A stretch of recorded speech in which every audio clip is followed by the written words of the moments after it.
Hey, everybody, welcome to another episode of the Cryptosparta Podcast. This is the special Europe edition. Manya can mark that for SEO purposes. Apparently, we're really getting strong with our marketing and we're looking to expand the breadth. And We're we might be going. having some more guests, but we have a special guest on tonight, Timon. But Brian, as always, jump into the market. All right. So today's a green day. This is Tuesday, November 2nd, by the way. And so Ethereum has just busted through all-time highs. And right now it's at like 4,500, 4,550 right now. And so, and Bitcoin's like a little under 65. It's at 63 right now. But it's been an eventful week or so, or 10 days since we last spoke. Like things are heating up. We're in full meme coin mode. People talk that are actually in this for the long haul, that the sentiment is actually not even as euphoric as it should be for ETH all-time highs. It's Last time it just felt unsustainable, and now this is like back to all-time highs. And we've talked about the Batman, where it goes up, it goes down, and then it goes back up. So it looks like the 2 ears of Batman. And that chart has filled. And how much will ETH run in the short term, long term? Projections have been blasted because everyone was bearish. Now we're back to all-time highs, but it doesn't feel like up only euphoria. It's like we learned our lesson. Don't be too stupid, but what are your targets for ETH? People say that Sol is going to bust through their all-time highs and outperform ETH. And then if you look at other pairs, Bitcoin ETH pair, ETH altcoin pairs, alt season, I don't know, maybe NFT 2.0, DeFi it doesn't even 3.0. feel like ETH is running because gas is like still high. It feels like still unusable to like use because everyone's in meme coins.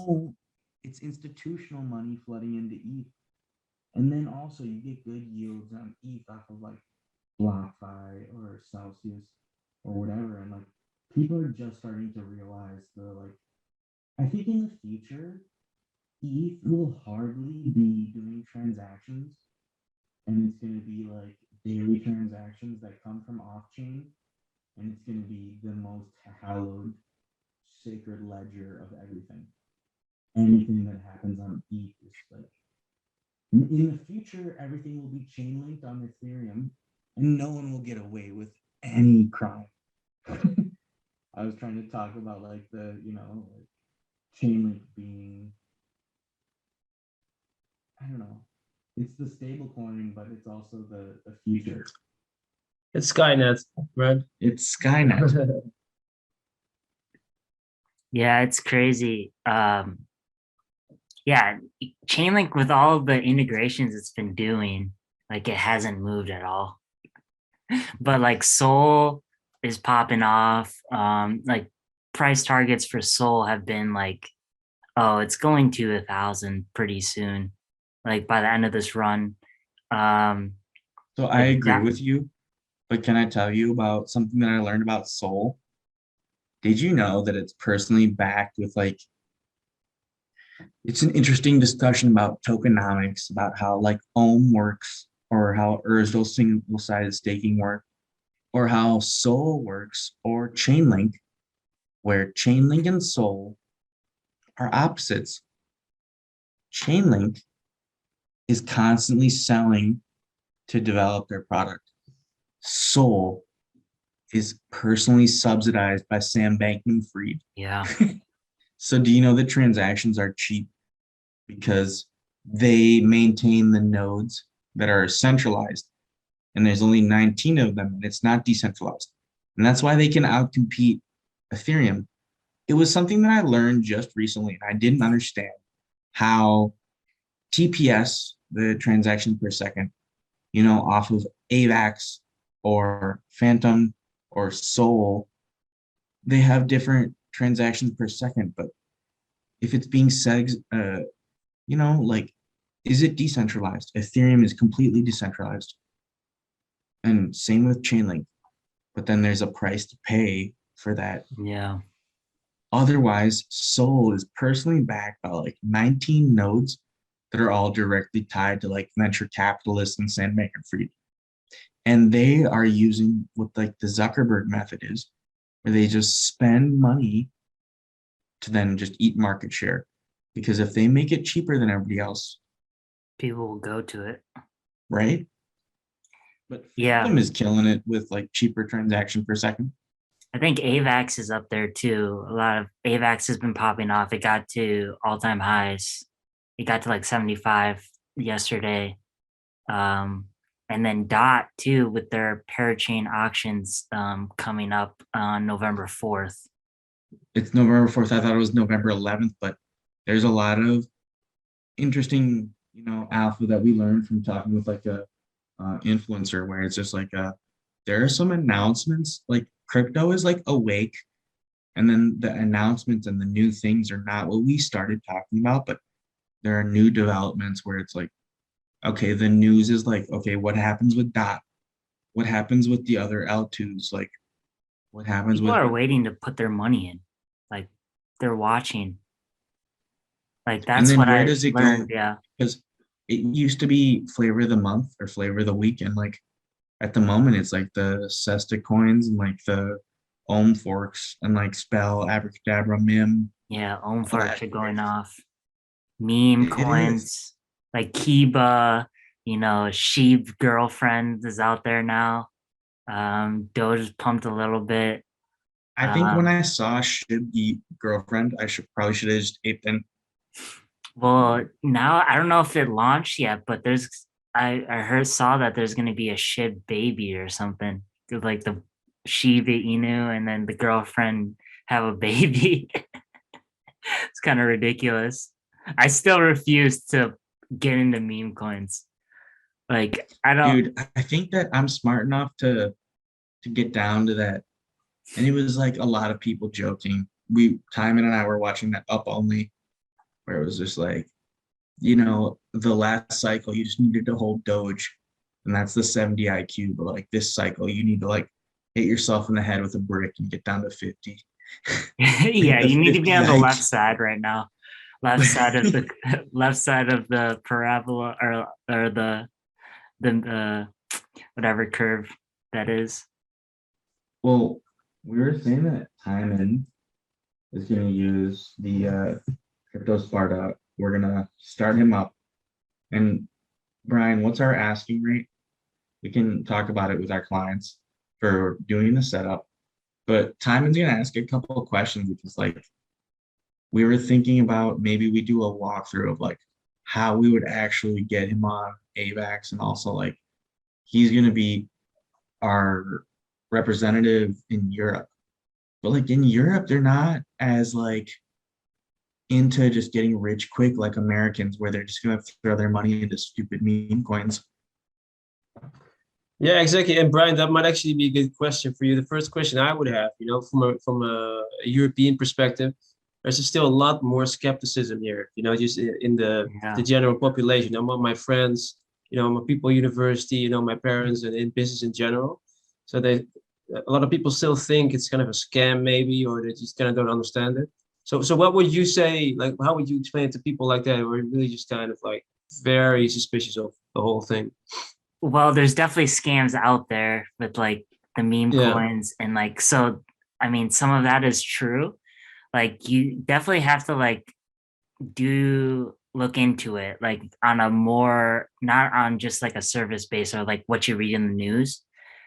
Or like, actually like kind of look at their website, kind of see what trying to explain their technology. But that's why like I mean there's definitely a lot of good work doing like out there, like a lot of coins that are actually like trying to are finding opportunity and like finding trying to be productive like with DeFi and stuff. Like I think the Mm. whole like Chainlink and DeFi, the whole like not needing a bank bank account or getting more yield on your banking or on your savings account is like pretty novel like kind of thing. But there's definitely like that's at that surface there's like memes and scams. Like people, like there's a rug today or like a couple days ago, Anubis got rugged by a guy named Barris. Apparently, those of you who are DBZ Is it fans. there? Is that a Dragon Ball Z reference or Yeah. too hopeful? Yeah, It and is. then that was way bigger than the Squid Game one. Yeah, But, Squid I mean, also got rug pulled, but now there's like two different Squid Games, and There's people gonna be don't like know a which million one's the versions. rugged one and which one's the like legit one. But in the future, I think that like it's gonna be one of these, and it like might interject like my personal politics or like viewpoints, but the media is going to demonize the shit out of crypto. And Oh what yeah, some for people sure. said was what they were like, yo, dude, that Squid Game article is gonna get way more attention when it's like the overall market cap of crypto is like a giant bank. And then, like Elon Musk pointed out about like the child trafficking for the UN. It's like there's banks that do bad things, and it's basically like like saying like someone spit some gum on the ground. Like, oh, there was like a minor rug pull. Cause like Yeah, it's like there's way more money at stake. And if they they're actually gonna try followed to it, scare you for sure. they would report on the actual realities and the actual rug pulls or the actual shady stuff. But like it's just like an undeveloped journalistic environment, and also like the general media just like really says stupid shit. Yeah, I feel like they're gonna like try to dissuade you because that's a way for regulation to get for them to like get their way as far as like, making regulation laws. So, I mean, as far as like advice for like Was Europeans it trying to the get in, regulator meme? It was yeah, like regulator, and then it's Gary Gensler. It's like, I'm gonna protect you from like $50,000 yeah, 50,000 airdrops, and like, airdrops, yeah, and just like, you better not get like no more token avocado rewards. toast. That's an unsecured security, but we don't know if it's a security or not. And so until we regulate this, we better not be able to like, and also just the idea of, I mean, I believe in leverage or the opportunity to be exposed to it. But it's actually, I don't touch it myself. No, But it's what do you not think, smart. Brian? We don't recommend it. Don't We touch don't, leverage, yeah, but not the opportunity presents itself. You got to give people the opportunity to, I guess. Like, well, and Gainsey talked about it, but like he apparently went psycho. Just, but like, I mean, trading the 1 minute chart, like, yeah. like, Well, but that I was mean, funny too. Somebody actually caught the Squid Game rug pull on a live stream, and he was looking at the minute chart, and all of a sudden it goes up, and then you just see that giant red candle down. it He's goes like, "Oh my down. god!" He's like, "Oh my god!" It just Yeah. rugged. Like, and they It actually was like, like a UFC knockout moment almost. Everybody, it was Yeah, yeah, and that's the people went equivalent. all in there, like Squid Game, Oh like, my God. yo, dude, red light, green light, yeah. and It's it just like the went red Joe light. Rogan like holding you back, like oh, like getting KO'd. Uh, But yeah, just to finish on the thought, like you gotta obviously you can't just take what the media tells you about crypto. You kind of have to like look into it yourself and kind of like get rid of all the trash because there is a lot of trash and scams out there, but there's also a lot of good projects that are trying to do good and trying to make a difference and finding a really innovative way to solve a world problem. And a lot of these cryptos that we've talked about, and we've talked about this before, is that a lot of them like their test ground is in third world countries to like how to like do their test net and see if how it would be implemented in the real world. so for me, the interesting thing is like there are all sorts of people in Wall Street that come up with very complex financial instruments that are like 2008 dog shit, like will make everyone go broke, and then they Yeah. make money off of it. And then think of the flip side of just like really intelligent, decentralized finance tech people doing crypto financial instruments that are just like genius where everybody wins. That Because Danielle, that the Danielle Esty guy, the guy who made Sesta, Abracadabra, yeah, I'm trying to Esta, meet him. I'm trying to go to Portugal and meet him. he had a Daniele live Sesta. he had a Twitter space today and he was like explaining the whole like abracadabra time and like the LP Mind blowing. and like dude is wicked smart. Like we are not I guess we're not on the shills yet, but I mean I've talked about spell Yeah. before, but like Frog Nation, just yeah, anything Frog Nation. that guy is smart as hell and like it's like he's like one of those guys that you follow because he's just smart, you know. And he has like a lot of bright ideas with how the crypto space or DeFi is going. I want to meet him, and I'm here in Barcelona for a while, but I've got to find a way. But it's at the point where I think I'm like a connection away or two to like catching up with him. Yeah, the thing about I feel like in crypto too that it's like to interact and meet with like movers of the space, like it's pretty accessible to a degree. Would you say, Daniel? It, Like it's not that far. yeah, Like, yeah, you do have a barrier to entry of like, and it's interesting because also like you were talking about with Ethereum. I mean, the trading barrier, like to do any interaction on Ethereum is getting very high. Even if you trade with volume, it just like still bites you to be paying so much in fucking Ethereum. But still, if you're crypto rich or whatever, if you're just used to it, if you're Ethereum native, you're just like, I make enough Ethereum off of this, that, and the other thing that like I'll keep moving things around in Ethereum, but I try to not touch shit anymore. Um, yeah, there's simps willing to just give e-girls 2 Bitcoin to start their trading careers. Do you see that a couple weeks ago?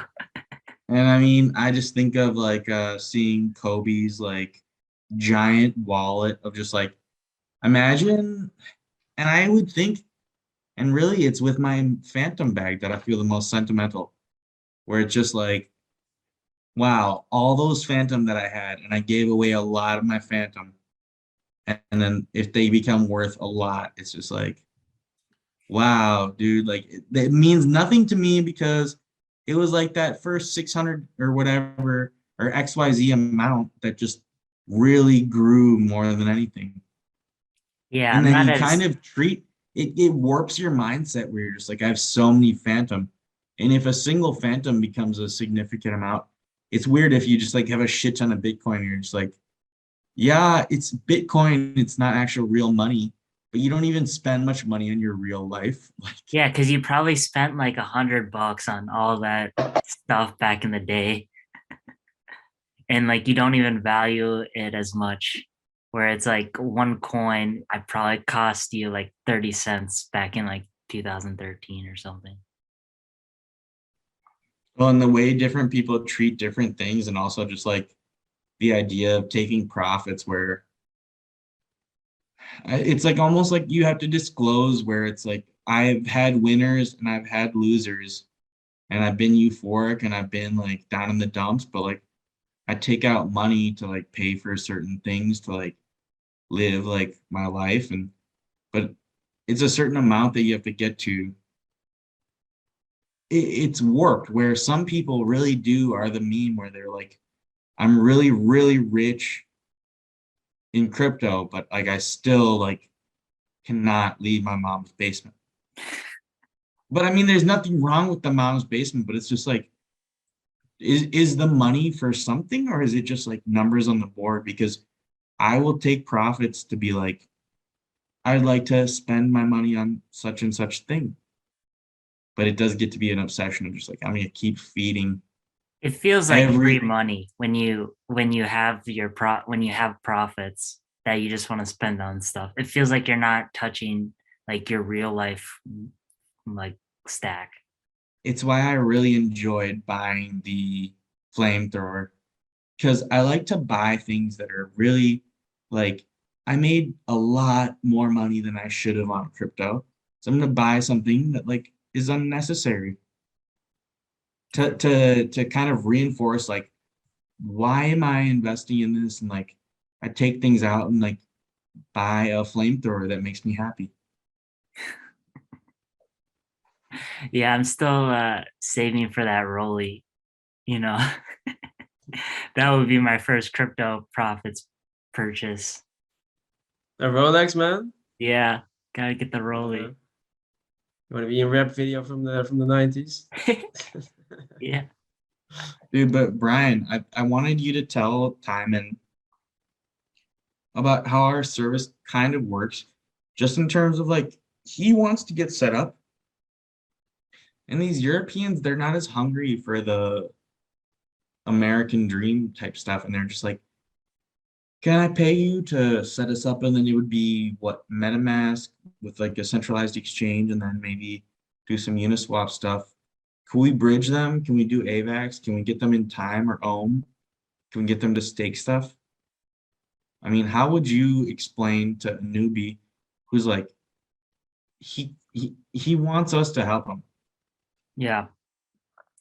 So it'd basically be kind of like, I guess you know, it's kind of like a walkthrough experience, I guess, initially to set up and show you, what are the important aspects. Like, first you need to do this, which would be, set up a Coinbase account or something, or a centralized exchange, and then, set up your MetaMask so you have, somewhere to put um, your coins after you buy them on the centralized exchange.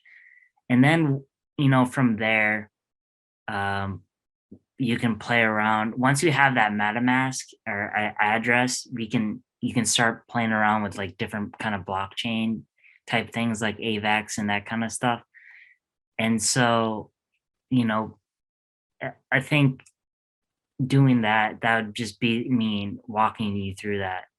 That's basically what we do. And then, from there on, we kind of show you, how to watch it, how to keep track of it. Because there's going to be some instances where, you'll be like, the coin is not showing up in my MetaMask, but you have to actually like import the address so your MetaMask so it will show up.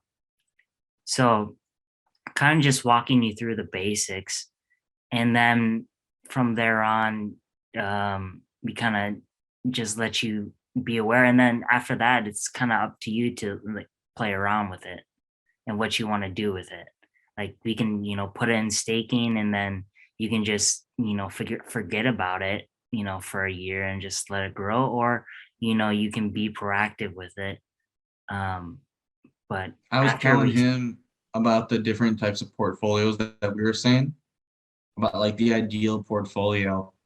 But the weird thing is that actually it does depend on the volume, because fees are so expensive that like yeah, 1,000 to 10,000 to 100,000, you it really makes a change in like, you can't have like minor stakes and all sorts of little meme altcoins, it's really because the hard to, it's really transactions hard won't to get you just, up if you're at 1,000. yeah, it's really hard to just throw like $20 here or like $100 there at different stuff. Um, especially now to get started. Like if you we don't really play around with BSC that much too, like which is the Binance Smart Chain. I kind of stay away from that because with Binance having issues and being based in China with their regulation, and they have like withdrawal limits too. They just announced that they're like suspending withdrawals on Binance like a couple of days ago. So you don't really know uh, when you can access or withdraw your money when you put it on there. But as far as putting in time or ohm in some of these forks, that's definitely something that we show people how to do, as far as rates and stuff, I think we're still, trying to figure out what that rate is or how much that's worth to people. We But just charge like one Island Boy cameo per setup. or like three island or hardcore hard rock nicks. one, know? yeah, Or do we charge in ETH? We charge in fiat or like I yeah. think fiat would be the most reasonable, I guess. Yeah. Yeah, we charge in fiat, but no, Cryptosparta and Sparta outsourcing are growing, and we'll hopefully have some new announcements for the podcast. But it was good to like, yeah, it's a different rhythm with me being in Barcelona. But let's move to the shows. You wanna just wrap it up? Yeah, so I don't know, man. I was like thinking about the shows. We didn't even talk about the metaverse kind of thing, where there was an announcement that Facebook is going to rebrand to Meta, and there's all that jokes around Zuckerberg going around. But I think right now there's a lot of gaming and metaverse plays. Right now, I think that's what's hot. Like kind of the Axes kind of thing. And I saw this one floating around. It's PYR, which is like Forge Vulcan or something. I've been seeing that, and I don't even know what it is. And I've seen it. I don't even. Yeah, I mean, I haven't like looked into it I like thought that hard. PYR was for pyramid, and I was like, yeah, shout out pyramid scheme. No, it's like But no, it Later. was actually it was shielded by reputable people. yeah, like Trading Lord Shielded Scruffer is on it, and it's been pumping recently. But I mean, KuCoin even has like a metaverse like category, and they list all those coins, to invest in. And so I don't know. I think PYR might be something. Well, it's called Vulcan Forged, and it's a play to earn type of game. And I think it looks more reputable than some of the other metaverse stuff. Like you'll see, like I don't know who it was. It was either Elmo or like Keyboard Monkey, where they're like every single metaverse game I've played has not impressed me. Where it's like Yeah. they're either like super clunky or No, it's a gap, but it's kind of one of the things where it might be like you just do a scattered, like you bet a bit in each, and like one of them is gonna like crazy outperform. Yeah, I didn't hear what you said, Danny. Speaking. No, whoever wins is gonna make a crazy amount of money. Yeah. You bet in each one. Yeah. So like it's a little more I don't want to say stable, but there's a little more backing behind these play to earn games than there are to all these meme coins right now. I think you'll see a lot of coins like kind of tanking because people are trying to rotate and cut losses and try to chase the next big thing. So I think like look into kind of gaming and like metaverse kind of stuff because that's kind of like hot right now, especially with the Facebook announcement. Like Decentraland like went up crazy. Like it's like at 350. Yeah. Man, I did. That's the Decentraland token, and it's like Yeah. it's one of those things where maybe you let the winners win. Do you think like buying more mana would be smart? I don't know. Like I think if you're buying right now, you're buying at the high, at the top, at peak.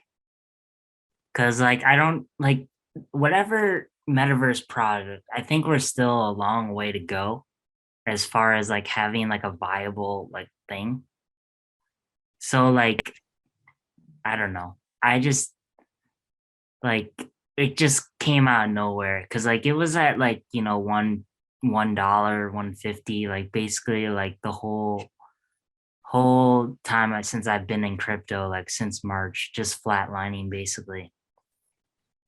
And then like this announcement with with Facebook changing their brand to Meta, I think that just like created a whole thing. So that's my kind of shill. But like I said, like 2 weeks ago or like last week, like definitely looking to spell. Like I'm like the stuff that ecosystem, like what you can do with it. Like he's like giga brain, dude. That dude. His his thoughts on like LP staking, I think is completely different than um what the current takes are as far as LP in that mechanism. But yeah. I was just gonna say, like, my show was basically like the idea of like increased risk, where it might seem like abstract or whatever, or dumb, but like I think that the you can it's a way of saying like you can do ETH and maybe like leverage up a bit, or like expect higher highs, like just deploy a bit more risk into everything. Wherever the portfolio is, I think everyone should shift it towards bullish. And it's like it's almost seems like everyone's still a bit skeptical, but ETH is above all Yeah, it's time about highs. like 4,500 and no one's really talked about it really. It's kind of been People flying under the radar. and people are saying that, like, I mean, the wheat will get sorted from the chaff, the cream will rise to the top for NFTs. And Yeah. so I would maybe say that, like, with the Coinbase stuff, it's also like people get so goldfish brained in crypto that they don't remember that, like, dude, NFTs are gonna pop again. Pudgy presents, Christmas. There's gonna be an NFT 2.0, I think, but it's Yeah, I only mean, gonna there's be already a meme. This is meme 2.0, and it's been like 4 months basically. Like it's crazy how we're basically it's kind of become cyclic with the meme cycle with like honestly if we back in when we first started this podcast, if we actually like put money in shit, like right when we talked about it, the first meme cycle, we'd make a killing right now for sure. we were talking about if somebody had put $100 into each of our shills every week, they'd probably be rich by now. Yeah, spells up And I almost want to 60% put the offshore team into it and be like, these are the things that they show, calculate. just like for like a flex, like, yeah, they were talking about Doge and Sheeb and all these things like a long, long time ago. And whether it was good or bad, I mean, but I mean, it's a lame shill. But what my idea is that actually I'll just shill Ethereum, where I'm like, dude, if you have dollars, anything in crypto is safe. And I think Ethereum is just because, like, yeah, Bitcoin is also safe, but I'd rather do Yeah, Ethereum. Bitcoin and ETH are safe now. There's ETFs now, ETH, grayscale, everything. ETH is almost like a bullshit sad shill, because I could name all sorts of altcoins or meme coins or like NFTs or crazy stuff, but I'm just like, my whole point of the shill is shove more chips in the table. Yeah, just go more. I feel safe. I feel safe putting more risk on the table, where probably, risk only what you can afford to lose. And sometimes, and whatever you think how much money I have in or out of crypto, I'm just like saying, like, I'm willing to risk a bit more. Just I, just I feel a push it bit more more. comfortable. Yeah, just toe the fucking line. And that's the problem, is I'm very into, like, there's a very sketchy line, and as much as I can put in, Yeah, I think right feel now it feels like we're in a really special time right now where it's like this is like an opportunity. It feels like a gold rush kind of like situation. I don't know if you watch like Deadwood or something, but it's like people like go to Deadwood to try to find gold, basically. And I think right now in crypto space, like there's opportunity to make a lot of money and out of nothing almost. like with very few, starting It's cash. completely equitable. Anyone can do it. And I think also too, like I think ETH coming back from the crash of like May, I think that's like provides evidence that crypto is viable and like it's not as risky as it was like 6 months ago. Did you buy the dip or did you? I bought the dip. I never Dude, lost faith. I'm still buying Ursel dips right now. You gotta buy the dip. But no, should we wrap it up or time? And Yeah. do you have a shill? Shill knowledge. Like everyone should just have more knowledge. Yeah, what's your I don't even know alpha? what a shill is. I thought it was like a joke. Like it was not No, real. a shill means that you're trying to sell it because you think it's Yeah. good and worth it. Yeah, straight line American thing. persuasion system. I'll sell you this pen, Brian. Brian, son. But the shills are for cryptos. Do you have a crypto to shill the audience? No, I don't. But I suspect after my next meeting with Brian, I will. As he gets me set up. Yeah. No, I just Yeah. I just repackage what you guys say, and it makes me sound very intelligent, and that's how I go through life now. All right. So on that note, we'll end it there. This has This is a good been episode. the latest episode of the Cryptosparta Podcast, November 2nd, 2021. Thanks for listening. Thanks, Nick, once again. Shout out, Nick. Yep. All right. Peace.